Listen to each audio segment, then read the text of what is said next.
Day one of Seahawks training camp is over. I'm Masvidal Mara for Cascadia Sports, and today it's about what you would expect. It was all fuzzy and warm and everything else.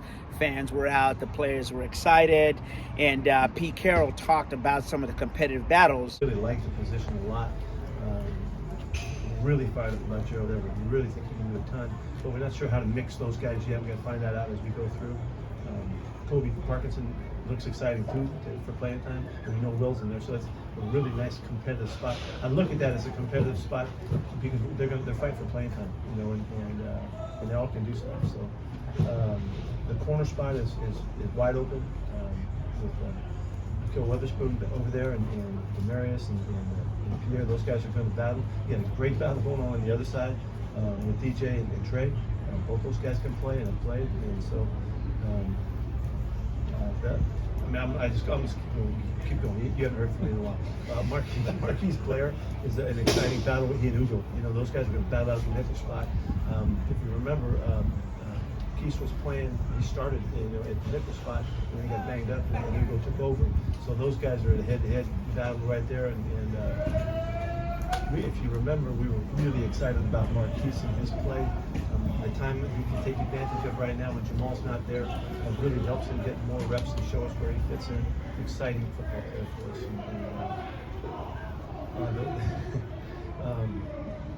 Cody Barton he's competing for some fighting for playing time, and I'm excited for him. He had a terrific year on special teams last year. He's a really good ball player, and he's battling to beat the rotation and all that. So there's just stuff all across the board. The only guys, and Mikey's looking pretty good at punter, and I think we're okay to kick the spot. But other than that, we've got everybody back.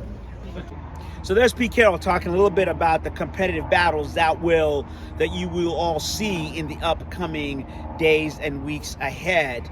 In terms of the who's here, who was not, Dwayne Brown was not here. He wanting a contract extension, and that's what he said. But Pete was asked about it, and Pete said that no, he was not going to talk to the media about it, and that it's a load management issue, as that's the chic thing now in terms of holding him back, holding players. So we don't really know. We just know that Dwayne Brown did not practice. He's under contract, and he's not a holdout. Another definitely non-holdout, Jamal Adams, did show up.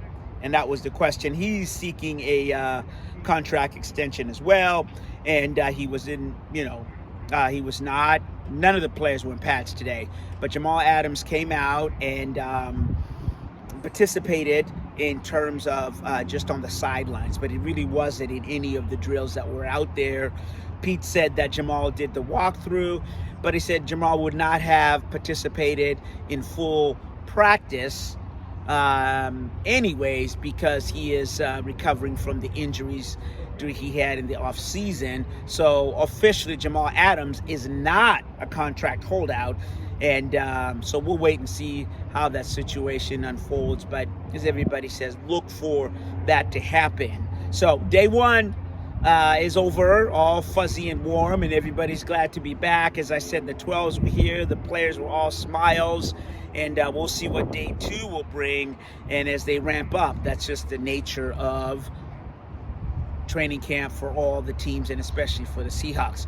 So for the CascadiaSports.net training camp report, I'm Masvidal Mara.